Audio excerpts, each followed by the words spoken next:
আসসালামু আলাইকুম এভরিওয়ান, তোমাদের সবাইকে স্বাগতম জানাচ্ছি আমাদের কেমিস্ট্রি ফাইনাল শর্ট সিরিজের আরো একটি চমৎকার ক্লাসে। আজকের ক্লাসটা টোটালি হবে পিএইচ নির্ণয়ের উপর। পিএইচ নির্ণয়ের একটি মাস্টার ক্লাস হবে, মানে পিএইচ থেকে এ টু জেড সিকিউ এমসিকিউ এটা ইচ অ্যান্ড এভরিথিং যা কিছু আসে, যত ধরনের কোশ্চেন আসা সম্ভব সব আমি তোমাকে একটা ক্লাসে শেখাবো, মানে পিএইচকে ইন্টিগ্রেট করে শেখাবো। যেমন আমি তোমার বাফারের পিএইচটা দেখিয়ে দিয়েছিলাম, বাফারের পিএইচটা বাদ দিয়ে আর যত ধরনের পিএইচ আছে সবগুলাকে ইন্টিগ্রেট করে একবারে তোমাকে শেখাই দিব। ফলে পিএইচ রিলেটেড যে কোনো কিছু আর তোমার কখনোই ভুল হবে না, কখনোই ভুল হবে না। তোমার মনে প্রশ্ন আসতে পারে, ভাইয়া আপনি এই ইম্পর্টেন্ট টপিকগুলোর উপর আলাদা আলাদা করে ক্লাস কেন দিচ্ছেন? বিকজ যাতে কেমিস্ট্রির কোনো টপিকে, কেমিস্ট্রির ইম্পর্টেন্ট বোর্ডের জন্য ইম্পর্টেন্ট কোনো টপিকে আর কখনো তোমার সমস্যা না থাকে, এই জন্য আলাদা আলাদা করে দিচ্ছি।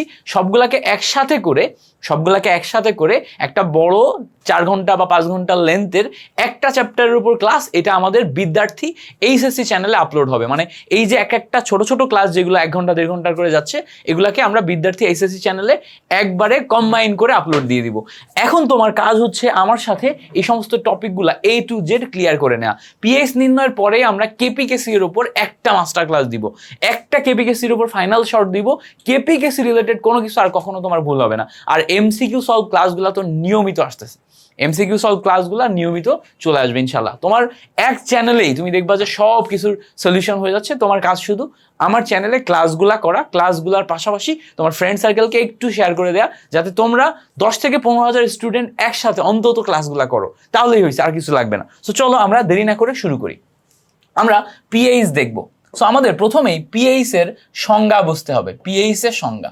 তো আমরা জানি পিএইচ এর বেসিক যে সংজ্ঞা বা সমীকরণ হচ্ছে pH equals to minus log of hydrogen plus ion এইটার ঘনমাত্রা।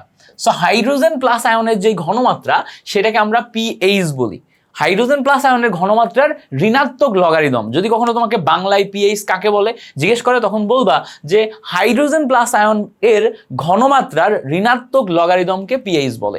হাইড্রোজেন প্লাস আয়নের ঘনমাত্রার ঋণাত্মক লগারিদম, এখানে যেটা দেখতে পাচ্ছ এটাই। এবার পিএইচ এর সাথে আরো একটা টার্ম সম্পর্কিত, সেটা হচ্ছে পিওএইচ। পিওএইচ কাকে বলে? এটা হচ্ছে minus log of hydroxyl minus ion এইটার ঘনমাত্রা। সো হাইড্রক্সিল মাইনাস আয়নের ঘনমাত্রার ঋণাত্মক লগারিদমকে পিওএইচ বলে। এখন তোমার মনে প্রশ্ন আসতে পারে, ভাই আমি হাইড্রোজেন প্লাস আয়নের ঘনমাত্রা কোথায় পাবো? আমি হাইড্রক্সিল মাইনাস আয়নের ঘনমাত্রা কোথায় পাবো? দেখো, খুবই ইম্পর্টেন্ট প্রশ্ন। তোমার কাছে আমি একটা হাইড্রোক্লোরিক অ্যাসিড দিলাম, একে তুমি যদি অ্যাকুয়াস সলিউশনে নাও, তাহলে এই hydrochloric acid hydrogen plus ion দান করতে পারে আর ক্লোরিন মাইনাস আয়ন দান করতে পারে। ফলে এই যে হাইড্রোজেন প্লাস আয়ন দান করতে পারছে, এই হাইড্রোজেন প্লাস আয়নের ঘনমাত্রাই হচ্ছে আমার এই কাঙ্ক্ষিত ঘনমাত্রা, এবং এই ঘনমাত্রা থেকেই আমি অ্যাসিডের পিএইচ পাবো, কোন একটি অ্যাসিডের পিএইচ পাবো। সেম ভাবে আমি যদি এখানে একটা খান নিই, যেমন ধরো সোডিয়াম হাইড্রোক্সাইড, এই সোডিয়াম হাইড্রোক্সাইডের ক্ষেত্রে এইটাকে যদি আমি অ্যাকুয়াস সলিউশনে নিই, তাহলে সে সোডিয়াম প্লাস আয়ন এবং হাইড্রোক্সিল মাইনাস আয়ন দেয়। এই হাইড্রোক্সিল মাইনাস আয়নের ঘনমাত্রা থেকে আমি পিওএইচ বের করতে পারি, এবং এই সোডিয়াম হাইড্রোক্সাইড যে ক্ষার তার পিওএইচ মান এবং পিএইচ মানটা বলে দিতে পারি। এখন প্রশ্ন হচ্ছে, ভাইয়া পিওএইচ মান পিএইচ মান দুইটা কেমনে বের করব? বা ধরেন যে কোনো একটা দেয়া আছে, একটা দেয়া থাকলে একটা থেকে অন্যটা কেমনে বের করব? উপায় আছে, অবশ্যই উপায় আছে। দেখো, একটা দেয়া থাকলে একটা থেকে আরেকটা বের করার ওয়ে হচ্ছে পিএইচ প্লাস পিওএইচ, এই দুইয়ের যোগফল হচ্ছে আমাদের 14। পিএইচ এবং পিওএইচ এই দুইয়ের যোগফল হচ্ছে আমাদের 14। এবং আরেকটা জিনিস মাথায় রাখতে হবে যে আমাদের হাইড্রোজেন প্লাস আয়নের ঘনমাত্রা এবং হাইড্রক্সিল মাইনাস আয়নের ঘনমাত্রা, এই দুইয়ের ঘনমাত্রার গুণফল আমার 10⁻⁻14 হয়। এই জায়গা থেকে আমার এই সমীকরণটা আসে। তাহলে কি হলো, আমরা যেটা করতে পারবো, আমরা যদি কখনো হাইড্রোজেন প্লাস আয়নের ঘনমাত্রা জানি, সেখান থেকে হাইড্রক্সিল মাইনাস আয়নের ঘনমাত্রা বের করতে পারবো, সেখান থেকে আমরা পিএইচ বের করতে পারবো। আমরা যদি এই সিস্টেমে না যাই, শুধু এই ফর্মুলাটা ব্যবহার করেও আমরা বের করতে পারবো। আমরা সামনেই দেখবো এই টাইপের ম্যাথ আমাদের সামনে আসবে, আমরা স্টেপ বাই স্টেপ প্রত্যেকটা জিনিস করা শুরু করব। সো চলো আমরা দেরি না করে শুরু করি। প্রথম কথা হচ্ছে যে যেই পিএইচ আমরা বের করতে চাচ্ছি, ভাইয়া এই পিএইচ কয় ধরনের জিনিসপত্রে বের করা যায়? দেখো, মাথায় রাখতে হবে যে আমরা যখনই পিএইচ বের করতে যাব, এই পিএইচ আমাদের দুই ধরনের বস্তুর ক্ষেত্রে বের করা যায়, বা দুই ধরনের জিনিসপত্রের ক্ষেত্রে বের করা যায়। কি কি? দেখো, তুমি যখনই অ্যাসিড বা ক্ষার যেটারই তুমি পিএইচ বের করতে যাও না কেন, অ্যাসিডের ক্ষেত্রে সবল অ্যাসিড আছে এবং দুর্বল অ্যাসিড আছে, ক্ষারের ক্ষেত্রেও সবল ক্ষার আছে, দুর্বল ক্ষার আছে। তাহলে এইটাকে আমরা বাই ডিফল্ট পার্ট করতে পারি বা ভাগ করতে পারি কি বলতো, সবল এবং দুর্বল এই দুইটা পার্টে। সো সবল এবং দুর্বল এই দুইটা পার্টে ভাগ করার পর আমরা এখান থেকে দেখো, আমরা এখান থেকে পরবর্তী লাইনে ভাগ করতে পারবো এই সবলের ভিতর সবল অ্যাসিড সবল ক্ষার, সবল অ্যাসিড সবল ক্ষার, এবং এই সবল অ্যাসিডের জন্য আমরা এখানে সবল অ্যাসিডের পিএইচ, সবল ক্ষারের জন্য সবল ক্ষারের পিএইচ এগুলা বের করতে পারবো। দুর্বলের জন্য আমরা এখানে দুইটা পার্ট করতে পারবো, একটা হচ্ছে দুর্বল অ্যাসিড আর একটা হচ্ছে কি দুর্বল ক্ষার। সো দুর্বল অ্যাসিড এবং দুর্বল ক্ষারের জন্য আমরা এখানে পিএইচ বের করতে পারবো। তো আমাদের পিএইচ বের করার ক্ষেত্রে মাথায় রাখতে হবে পিএইচ এর দুইটা পার্ট, একটা হচ্ছে সবল অ্যাসিড সবল ক্ষারের জন্য পিএইচ আর একটা হচ্ছে দুর্বল অ্যাসিড দুর্বল ক্ষারের জন্য পিএইচ। এই দুইটা জিনিস গুলাই ফেললে হবে না। এখন সবল অ্যাসিড সবল ক্ষার এবং দুর্বল অ্যাসিড দুর্বল ক্ষার দুইটার ভিতর পার্থক্য কি, এই দুইটার ভিতর পার্থক্য বুঝলেই আমরা ইজিলি পিএইচ বের করতে পারবো। দেখো, আমরা যদি একটা সবল অ্যাসিড নিই, যেমন ধরো সালফিউরিক অ্যাসিড, এটা একটা সবল অ্যাসিড। এই সবল অ্যাসিড যখন ভাঙে, জলীয় দ্রবণে ভাঙে, তখন সে দুইটা হাইড্রোজেন প্লাস আয়ন দেয় এবং SO4 2 মাইনাস আয়ন দেয়। আমরা যদি আরেকটা সবল অ্যাসিড নিই, যেমন হাইড্রোক্লোরিক অ্যাসিড, যখন ভাঙে তখন হাইড্রোজেন প্লাস আয়ন এবং ক্লোরিন মাইনাস আয়নে পরিণত হয়। সবগুলাই অবশ্যই আমাদের অ্যাকোয়াস সলিউশনে হতে হবে, না হলে আমরা এই অ্যাসিডগুলো পাবো না। সো যখন আমরা এইভাবে ভাঙতেছি এই সবল অ্যাসিড সবল ক্ষারের ক্ষেত্রে আমার মনে রাখতে হবে সবল অ্যাসিড সবল ক্ষার সম্পূর্ণরূপে বিয়োজিত হয়। সবল অ্যাসিড ক্ষার, এই লাইনটা আমরা মনে রাখবো, সবল অ্যাসিড সবল ক্ষার যারা আছে এরা 100% বিয়োজিত হয়, বা এই কথাটার মানে হচ্ছে সম্পূর্ণরূপে বিয়োজিত হওয়া। তো সম্পূর্ণ বিয়োজিত হয়, সম্পূর্ণ বিয়োজিত হয় মানে কি, এর মানে হচ্ছে এখানে যেই পরিমাণ ছিল এখানেও সেই পরিমাণে বিয়োজিত হবে। তার মানে আমরা যদি একটা অ্যাসিড নিই, যেমন ধরো HNO3 নাইট্রিক অ্যাসিড, এখানে নাইট্রিক অ্যাসিডের ঘনমাত্রা যদি 0.5 মোলারিটি হয়, যখন ভেঙে যাবে, ভেঙে যে হাইড্রোজেন প্লাস আয়ন এবং নাইট্রেট মাইনাস আয়নে পরিণত হচ্ছে, এই ঘনমাত্রাটাই হাইড্রোজেন প্লাস আয়নের জন্যও আসবে, এই ঘনমাত্রাটাই নাইট্রেট মাইনাস আয়নের জন্যই আসবে। এর মানে কি, এর মানে হচ্ছে সম্পূর্ণরূপে বিয়োজিত হওয়া বা 100% বিয়োজিত হওয়া। তো 100% বিয়োজন মানে একদম যা যা ছিল তাই তাই থাকবে, কিছুই চেঞ্জ হবে না, ঘনমাত্রা সেম ফরম্যাটেই থাকছে, এটাকে বলে হচ্ছে 100% বিয়োজন। সো সবল অ্যাসিড সবল ক্ষারের ক্ষেত্রে 100% বিয়োজিত হয়, 100% বিয়োজিত হয়, এটা মাথায় রেখে আমরা ক্যালকুলেশন করব। ওকে, তাহলে যে কোনো একটা সবল অ্যাসিড সবল ক্ষারের জন্য যদি আমাদের পিএইচ বের করতে বলে, তাহলে এই 100% বিয়োজিত হয় এই কথাটা মাথায় রেখে তারপর আগাতে হবে। এখন আমরা কিছু সবল অ্যাসিড সবল ক্ষারের জন্য পিএইচ বের করা শিখবো। যেমন ধরো তোমাকে যদি আমি বলি, তোমাকে যদি একটা প্রশ্ন দিই যে ভাইয়া 0.0005 মোলারিটি H2SO4 সালফিউরিক অ্যাসিড এর পিএইচ কত, পিএইচ কত, যদি আমাদের এরকম প্রশ্ন করে। এবার আমি যদি তোমাকে আরো একটা প্রশ্ন দিই, খেয়াল করো, আরেকটা প্রশ্ন দিলাম যে 0.001 মোলারিটি HCl এর পিএইচ কত। তো যখনই আমার এই টাইপের প্রশ্নগুলো আসবে তখনই একটা জিনিস মাথায় রাখতে হবে যে এখানে আমি যে অ্যাসিড এবং ক্ষার নিচ্ছি, মাথায় রাখবো এখানে যে অ্যাসিড এবং ক্ষার নিচ্ছি সে সবল নাকি দুর্বল। তো আমরা প্রথমেই খেয়াল করব যে অ্যাসিড ক্ষার সবল না দুর্বল। এখানে সালফিউরিক অ্যাসিড সবল, এখানে হাইড্রোক্লোরিক অ্যাসিড সবল, তাহলে এটা সবলের ফর্মুলাতে যাবে। তো সবলের ক্ষেত্রে আমরা একটু দেখব, হাইড্রোক্লোরিক অ্যাসিড যখন নিচ্ছি এ সম্পূর্ণরূপে বিয়োজিত হয়ে হাইড্রোজেন প্লাস আয়ন এবং ক্লোরিন মাইনাস আয়নে রূপান্তর হচ্ছে। তার মানে এখানে হাইড্রোক্লোরিক অ্যাসিডের ঘনমাত্রা 001 হলে এই হাইড্রোজেন প্লাস আয়নের ঘনমাত্রাও 0.001 মোলারিটি। তার মানে আমরা এখান থেকে একটা কনসেপ্টে পৌঁছাইতে পারছি যে হাইড্রোজেন প্লাস আয়নের ঘনমাত্রা 0.001 মোলারিটি এটা পাওয়া গেল, 0.001 মোলারিটি এটা পাওয়া গেল। আচ্ছা, সো হাইড্রোজেন প্লাস আয়নের ঘনমাত্রা যদি 0.001 মোলারিটি পাই, তাহলে এখন এখান থেকে আমরা পিএইচ বের করব কিভাবে, pH equals to minus log of hydrogen plus আয়নের ঘনমাত্রা, minus log of K, hydrogen plus আয়নের ঘনমাত্রা। এখন এই হাইড্রোজেন প্লাস আয়নের ঘনমাত্রা যেটা আছে সেটা সরাসরি বসে যাবে, কত দেখো তো 0.001। এই যে 0.001 এইটাকে তুমি মুখে মুখেও ক্যালকুলেশন করতে পারো, আবার ক্যালকুলেটর দিয়েও ক্যালকুলেশন করতে পারো। তো যেহেতু আমাদের বোর্ড পরীক্ষায় ক্যালকুলেটর অ্যালাউ আছে, তাহলে আমাদের মুখে মুখে করার তো দরকার নেই। তো আমরা মুখে মুখে এখন শিখলাম না, আমরা অ্যাডমিশনের সময় তোমাকে আমি এগুলো মুখে মুখে শেখাই দিব। এখন আমরা জাস্ট মাইনাস লগ অফ 0.001 এইটা নিলাম। সো এইটা নিলে এখান থেকে আমাদের পিএইচ এর ভ্যালু কত আসে? 3 আসে। এই 3 হচ্ছে আমাদের অ্যান্সার। এই হলো আমাদের পিএইচ এর একটা পার্ট। বুঝতে পারছো? এবার প্রশ্ন হচ্ছে ভাইয়া তাহলে এই জায়গাতে এই যে সালফিউরিক অ্যাসিডের পিএইচ বের করতে বলছেন, এইটা কেমনে করব? দেখো এই সালফিউরিক অ্যাসিডও যেহেতু সবল অ্যাসিড, এ সম্পূর্ণরূপে বিয়োজিত হবে। সম্পূর্ণরূপে কি হবে? বিয়োজিত হবে। তাহলে দুইটা হাইড্রোজেন প্লাস এবং সালফেট মাইনাস আয়নে বিয়োজন হলো। তো এখানে ঘনমাত্রা যদি 0.0000005 মোলারিটি হয়, এখানে এসে কয়টা হবে? তো খেয়াল করো, এখানে টোটালটার তোমার ঘনমাত্রা ছিল 0.005, তাই না? 0005। এখানে এসে খেয়াল করো, যেহেতু দুইটা হাইড্রোজেনে পরিণত হচ্ছে, তাহলে এই 2 দিয়ে গুণ হবে 0.0005 মোলারিটি এইটার সাথে। তার মানে এখান থেকে আমি হাইড্রোজেন প্লাস আয়নের যেই ঘনমাত্রা, সেইটা কি পাচ্ছি বলতো? সেইটা পাচ্ছি দেখো 2 ইন্টু 0.0005 মোলারিটি এটা। তো এইটাকে তুমি এইভাবে ভেঙে লিখে যেমন একবারে ক্যালকুলেশন করতে পারো, এইটাকে তুমি হাইড্রোজেন প্লাস আয়নের ঘনমাত্রার ক্ষেত্রে একটা ফর্মুলা আকারেও লিখতে পারো, যে সালফিউরিক অ্যাসিডের যে ঘনমাত্রা ছিল এইটাকে যদি আমরা সি আকারে ধরি, তাহলে এইটা হচ্ছে সি। আর এখানে এই সালফিউরিক অ্যাসিডে যে কয়টা হাইড্রোজেন প্লাস দান করতে পারে, যে কয়টা হাইড্রোজেন প্লাস দান করতে পারে তাকে বলা হচ্ছে তুল্য সংখ্যা। তাকে কি বলে? তুল্য সংখ্যা। যে কয়টা হাইড্রোজেন প্লাস আয়ন দান করতে পারে ওটাকে বলা হবে তুল্য সংখ্যা। তো এই হাইড্রোজেন প্লাস আয়ন দান করতে পারে 2টা, এর তুল্য সংখ্যা 2, মানে এই তুল্য সংখ্যাকে যদি আমি ই দিয়ে প্রকাশ করি তাহলে সেটা হচ্ছে ই এর ভ্যালু কত? 2। তার মানে আমরা হাইড্রোজেন প্লাস আয়নের যে ঘনমাত্রা সেটাকে বলতে পারি হচ্ছে ই ইন্টু সি। ইন্টু সি করলে আবার আলাদা করে ভাঙা লাগবে না, আমি সরাসরি করে ফেলতে পারবো। তাহলে এখান থেকে একটা উপায় হচ্ছে আমি সরাসরি হাইড্রোজেন প্লাস আয়নের ঘনমাত্রা এইভাবে লিখে আলাদা করে লাইন লিখে বের করতে পারি। 2 ইন্টু 0.0005 এভাবে লিখলাম।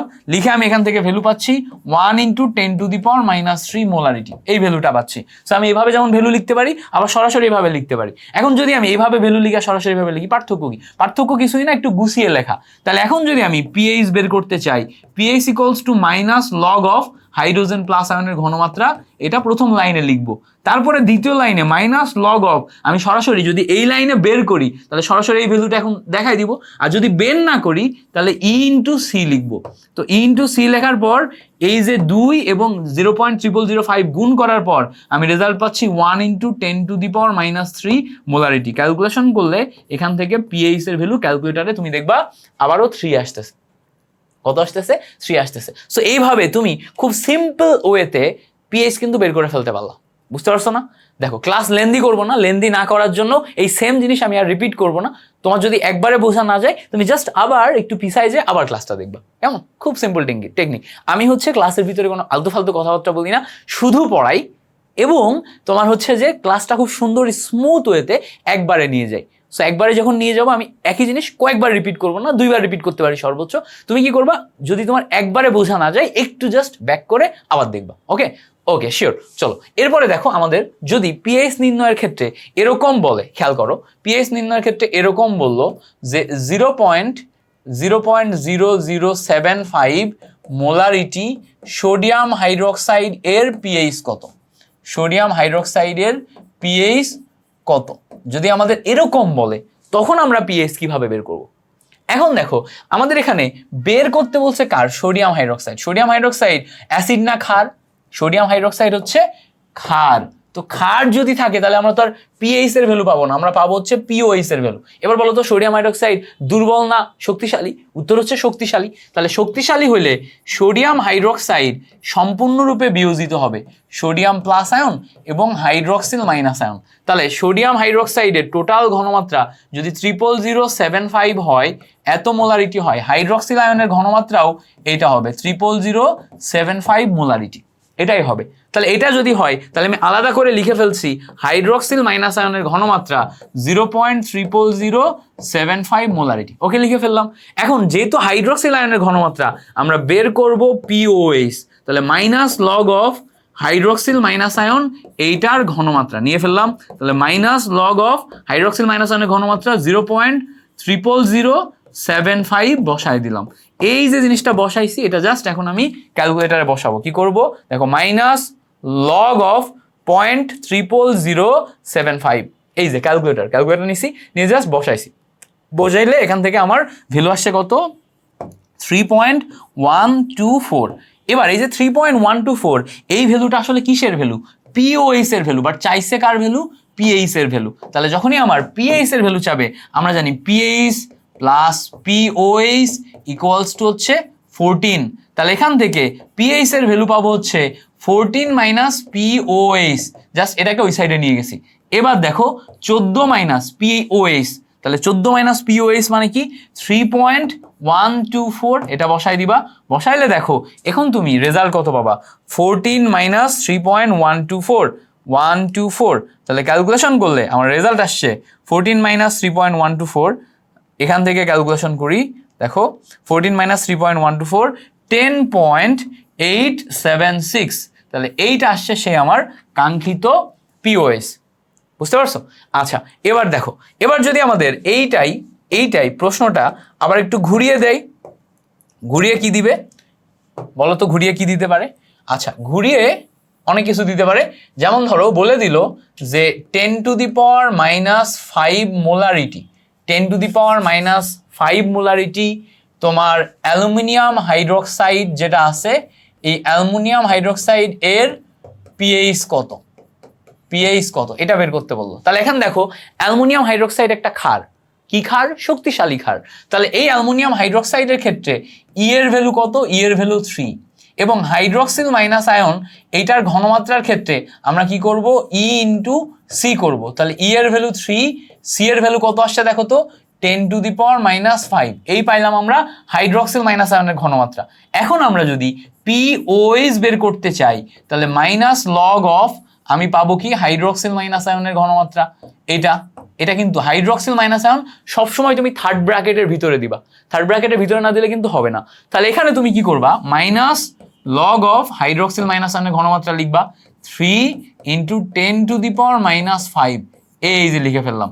সো এই যে লিখে ফেললাম, যখনই আমি এটা লিখে ফেলছি, এই লেখার পরপরই তুমি কি করবা, ক্যালকুলেটারে জাস্ট বসাই দাও, minus log 3 into 10 to the power minus 5, এই যে বসাই দিলে তোমার রেজাল্ট চলে আসছে 4.52।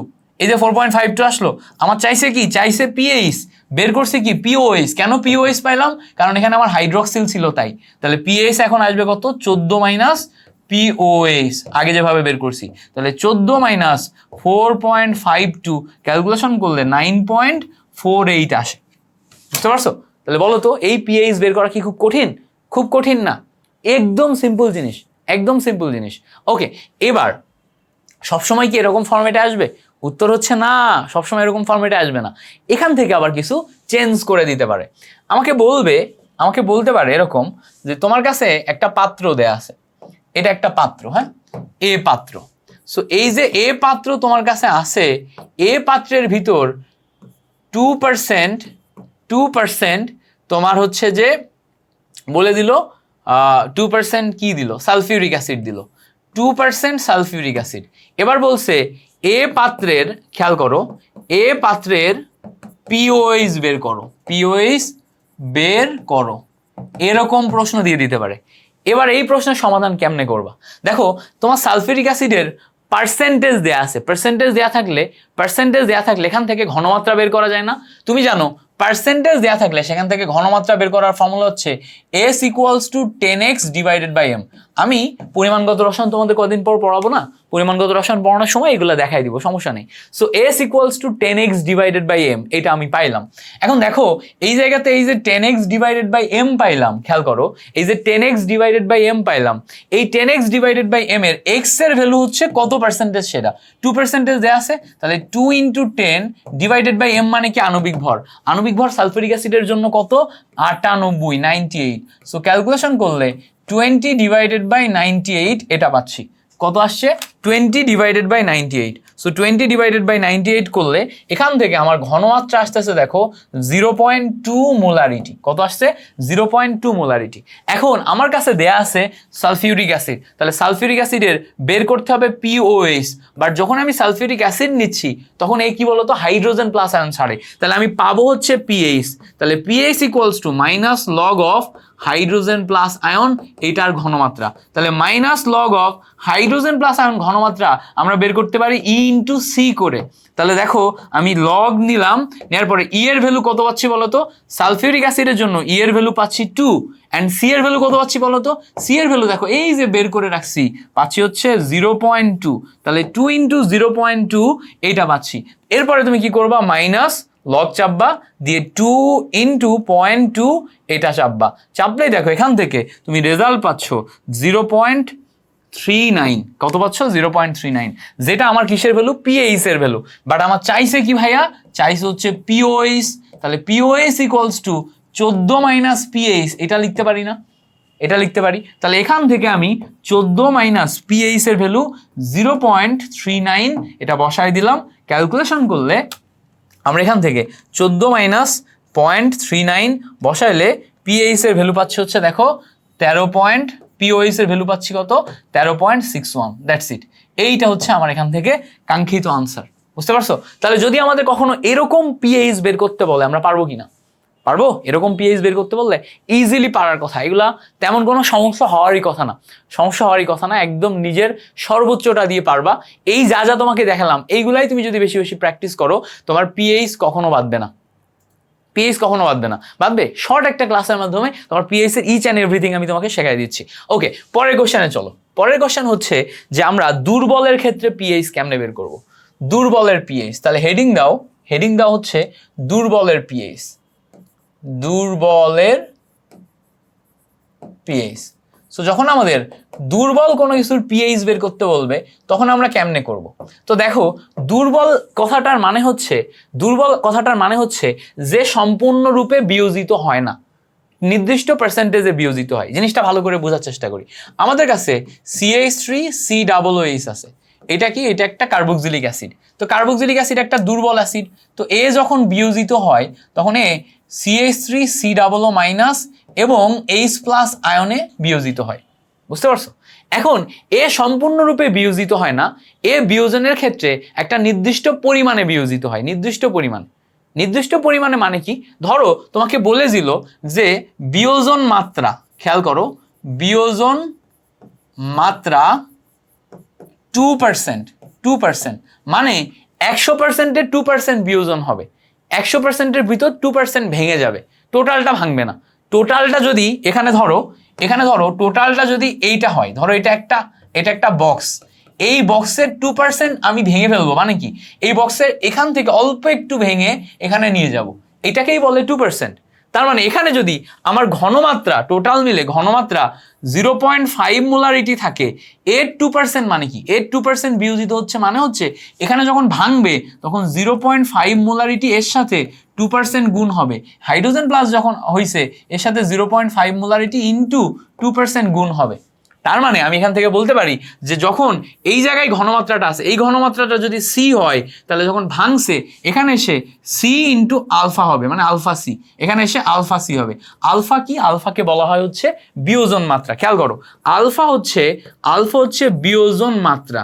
বিয়োজন মাত্রা এই কথাটার মানে কি? এই কথাটার মানে হচ্ছে কতটুকু ভাঙবে, কত পার্সেন্টেজে ভাঙবে, কতটুকু ভেঙে চলে যাচ্ছে, দ্যাট ইজ বিয়োজন মাত্রা। আবার বলি, কতটুকু ভেঙে চলে যাচ্ছে, দ্যাট ইজ বিয়োজন মাত্রা। সো বিয়োজন মাত্রা মানে এইটুকু ভেঙে চলে গেল। সো এইটুকু ভেঙে চলে গেল, এইটা আমি পাবো কোথা থেকে? এই বিয়োজন মাত্রা থেকে। ক্লিয়ার হয়েছে? আচ্ছা, এই পর্যন্ত আমাদের ক্লিয়ার যে বিয়োজন মাত্রা মানে এইটুকু ভেঙে আমাদের চলে গেল। এখন এইটা যদি দেয়া থাকে তাহলে আমরা কিভাবে বের করব? দেখো, আমরা এই জায়গা থেকে বিয়োজন মাত্রা থেকে পিএইচ বের করতে পারি। কিভাবে বের করতে পারি? তোমাকে বলে দিবে এরকম 0.005 মোলারিটি CH3COOH এর পিএইচ কত, পিএইচ কত, এবং ব্র্যাকেটে বলে দিবে যে বিয়োজন মাত্রা 3%, বিয়োজন মাত্রা 3%, বা কখনো কখনো তোমাকে বলে দিবে আলফা ইকুয়ালস টু 3%। কিভাবে বলবে? আলফা ইকুয়ালস টু 3%, এভাবেও বলতে পারে। তো বিয়োজন মাত্রা 3% বা আলফা ইকুয়ালস টু 3% এরকম যদি বলে দেয়া থাকে, এখন তুমি কি করবা? তো দেখো, তুমি প্রথমেই দেখবা এটা দুর্বল না সবল। উত্তর হচ্ছে এটা দুর্বল। তাহলে দুর্বল যখনই হবে তখন আমার ম্যাথটা সলভ করার জন্য প্রথমে আমি এটা দুর্বল সেটা দেখাবো। CH3COOH ভেঙে যে এখানে আমাদের CH3 C মাইনাস এবং হাইড্রোজেন প্লাস আয়ন দুইটাতে রূপান্তর হয়ে গেল। এবার আমরা এখানে দেখাবো যে এর ঘনমাত্রা যদি সি হয়, এটা আসে আলফা সি, এটা আসে আলফা সি। তার মানে আমার এখানে হাইড্রোজেন প্লাস আয়ন এইটার যে ঘনমাত্রা সেটা আসবে হচ্ছে আলফা ইন্টু সি। আলফার ভ্যালু দেখো দেয়া আছে 3% ইন্টু সি এর ভ্যালু দেওয়া আছে 0.005 মোলারিটি। তার মানে আমরা এখানে লিখতে পারি 3/100 ইন্টু 0.005 মোলারিটি। এই যে জিনিসটা, এটাকে এখন তুমি কি করবা, ক্যালকুলেটর বের করবা, করে জাস্ট ক্যালকুলেশন করবা। 3/100 ইন্টু 0.005, এইটা ক্যালকুলেশন করলে আমার এখান থেকে রেজাল্ট আসছে হচ্ছে 1.5 ইন্টু 10⁻⁻⁴। ডিরেক্ট রেজাল্ট চলে আসলো।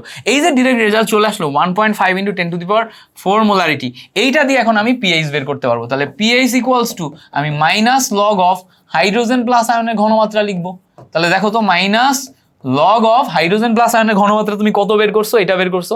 তো এখানে তুমি লিখতে পারো এই হাইড্রোজেন প্লাস আয়নের ঘনমাত্রা আসলে দুর্বলের ক্ষেত্রে এর কিন্তু সরাসরি ফর্মুলা হচ্ছে আলফা সি। তো আলফা সি এর ভ্যালু আমি আলাদা করে বের করে রাখছি, আলাদা করে বেরই করবা, কারণ কি এগুলো 3 মার্কের কোশ্চেনে দিবে। ধরো তাহলে 3 মার্কের কোশ্চেনে তুমি কিন্তু এগুলো চাইলে এক লাইনে 3 সেকেন্ডে এক লাইনেও সলভ করতে পারো। তো 3 সেকেন্ডে এক লাইনে এমসিকিউর জন্য সলভ করা আর বড় বড় ম্যাথের জন্য মানে 3 মার্কের জন্য একটু লিখে লিখে করা, দুইটা এক জিনিস না। সো এইটা এখানেও লিখবা আবার এখানেও লিখবা, তাহলে কি খাতা একটু ভরবে, খাতা বললে তোমার টিচার মার্ক ভালো দিবে। তাহলে তুমি এটা এইভাবে করতে পারো। আবার শর্টকাটেও কিন্তু করা যায়। হ্যাঁ, তুমি শর্টকাট যদি একবার শিখে যাও, মাথার ভিতরে জাস্ট শর্টকাটটা খাটাইলেই হইছে। ওকে, তাহলে দেখো এখানে minus log of alpha C এর ভ্যালু কত, 1.5 ইন্টু 10⁻⁻⁴ মোলারিটি। That's it. এটা হচ্ছে আমার কি লগের ভ্যালু। আচ্ছা, এই জায়গা থেকে এখন আমি কি করব, মাইনাস লগ অফ ক্যালকুলেটারে বসাবো। মাইনাস লগ অফ 1.5 ইন্টু 10⁻⁻⁴, এই যে বসাই দিলাম, এখান থেকে আমি সরাসরি রেজাল্ট পেয়ে গেলাম 3.82। তাহলে এইটা আসতেছে আমার ফাইনাল পিএইচ এর ভ্যালু। পারবো কি না? একদম সিম্পল না? একদম সিম্পল। তাহলে এইভাবে আমরা কি করতে পারি, দুর্বল কোনো অম্লের ক্ষেত্রে বের করতে পারি। এবার দুর্বল অম্লের জায়গায় আমি যদি দুর্বল ক্ষার নিই, তাহলে কি পাবো, কিভাবে আমি পিএইচ বের করবো? সেম ভাবে দুর্বল ক্ষার ম্যাক্সিমাম ক্ষেত্রে আমাদের অ্যামোনিয়াম হাইড্রোক্সাইডই দেয়া থাকবে, অ্যামোনিয়াম হাইড্রোক্সাইড। সো তোমাকে বলে দিল যে 3 ইন্টু 10⁻⁻² মোলারিটি, এটা অ্যামোনিয়াম হাইড্রোক্সাইড এর পিএইচ বের করো, পিএইচ বের করো।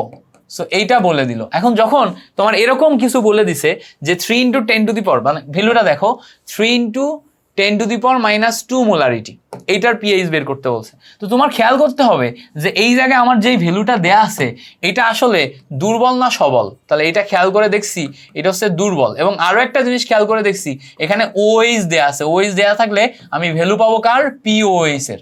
এই তিনটা জিনিস আমার একটু মাথায় দেখতে হবে, যেটা দুর্বল তার মানে ওএইচ দেয়া দুর্বল, এবং দেয়া আছে ওএইচ দেয়া থাকলে পিওএইচ এর ভ্যালু পাবো। এটা খেয়াল না করলে কিন্তু তুমি মিলাইতে পারবে না। চাইছে পিএইচ বাট পাবো আমি পিওএইচ। আচ্ছা, এবার তুমি কি করবা, এটা তুমি সমাধান করার চেষ্টা করবা বা উত্তর করার চেষ্টা করবা।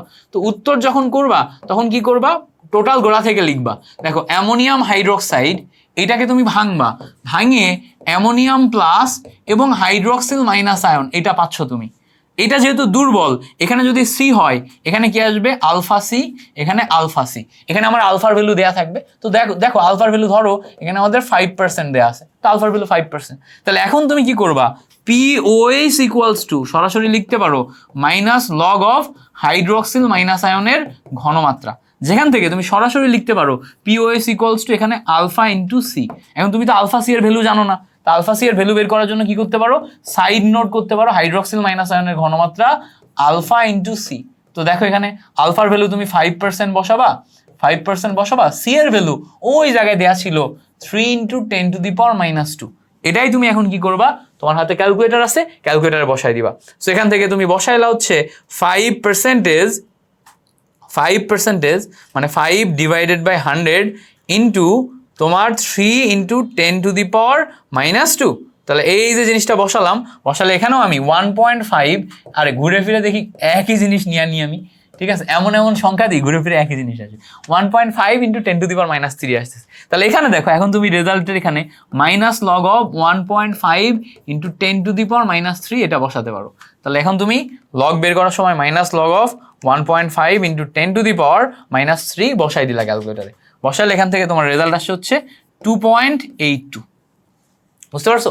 তাহলে দুর্বল ক্ষারের ক্ষেত্রে যদি বিয়োজন মাত্রা দেয়া থাকে তাহলে কি করতে হবে, এটা কিন্তু আমরা বুঝলাম। তাহলে আমরা এতক্ষণ যে ম্যাথটা করছি এটা কোন ক্ষেত্রে, এইটা মাথায় রাখবো, এটা বিয়োজন মাত্রা দেয়া থাকলে, এইটা বিয়োজন মাত্রা দেয়া থাকলে, বিয়োজন মাত্রা যখন পাবো সেই ক্ষেত্রে আমরা হচ্ছে এটা বের করতে পারবো।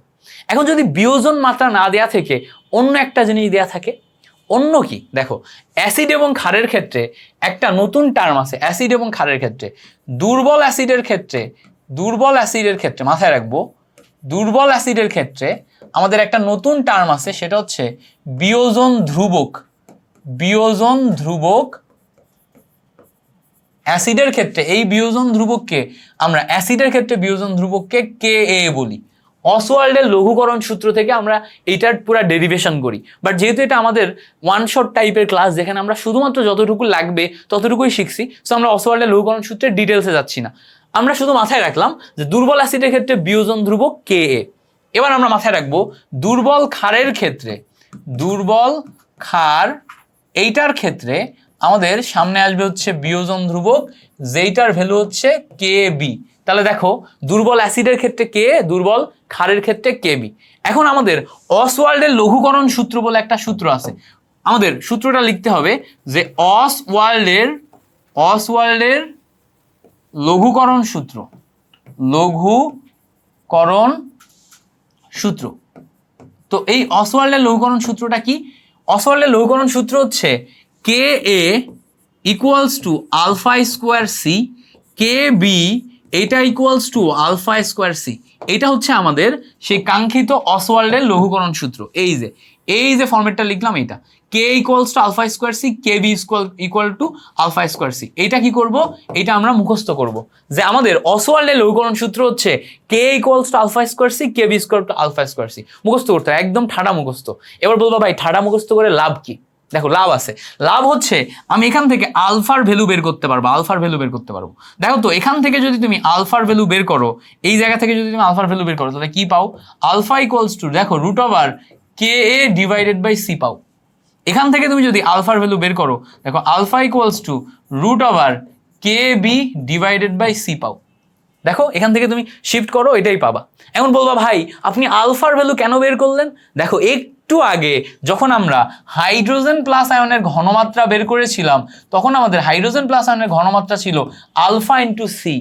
এইটা দিয়ে আমরা বের করতাম। এইটা দিয়ে আমরা বের না করি যদি আমরা বিয়োজন ধ্রুবক দিয়ে বের করার চেষ্টা করি তাহলে কি ঘটবে? দেখো খুব সিম্পল, আমরা জাস্ট আলফার জায়গায় এটা বসাবো। আলফার জায়গায় দেখো রুটের নিচে Ka ডিভাইডেড বাই সি বসাবো, আর দেখো বাইরে আমার সি আছে, বসাইছি রুটের নিচে K ডিভাইডেড বাই সি বসাবো আর বাইরে আমার সি আছে। এবার দেখো এই যে বাইরে যে সি আছে না, এই বাইরের সি কে আমরা root C into root C এটা লিখতে পারি। এবার তাহলে root C into root C লিখলে খেয়াল করো এই রুট সি আর এই রুট সি কেটে যায়, কেটে যে খেয়াল করলে দেখবা এখান থেকে আমি রুটের নিচে Ka ইন্টু সি পাই, এটাই আসে আমার ফর্মুলা। সেম ভাবে আমি এই জায়গায় যদি বসাই আমি রুটের নিচে Kb ইন্টু সি পাবো, তাহলে একটা পাইলাম আমি অ্যাসিডের জন্য ঘনমাত্রা, আরেকটা পাইলাম ক্ষারের জন্য ঘনমাত্রা। আচ্ছা এটা এই জায়গাতে পাবো না, এটা আমি যখন হাইড্রক্সিল মাইনাস আয়নের ঘনমাত্রা বের করতে যাব তখন পাবো রুটের নিচে Kb ইন্টু সি, বের করলে এটা পাওয়া যাবে।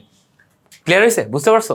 রুটের নিচে কি পাবো? Kb into C. তো একটা হচ্ছে রুটের নিচে K ইন্টু সি, আরেকটা হচ্ছে রুটের নিচে Kb ইন্টু সি। এখন বলবো ভাই কাজে কি কোথায় লাগবে? দেখো আমাদের ম্যাথ দেওয়ার সময় বলে দিবে যে এরকম 2.5 into 10 to the power minus 2 molarity CH3COOH এর পিএইচ বের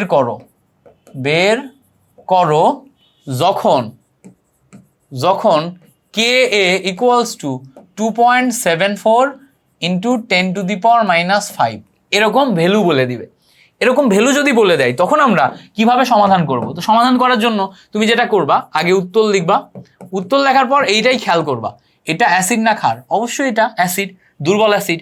তাহলে আমি এই অ্যাসিডটাকে নিয়ে আনবো এখানে CH3COOH, নিয়ে আনার পর এটাকে যখন ভাঙলে দেখো CH3COO মাইনাস এবং হাইড্রোজেন প্লাস আয়ন এটা পাচ্ছি। CH3C+- এবং হাইড্রোজেন প্লাস আয়ন এটা পাচ্ছি।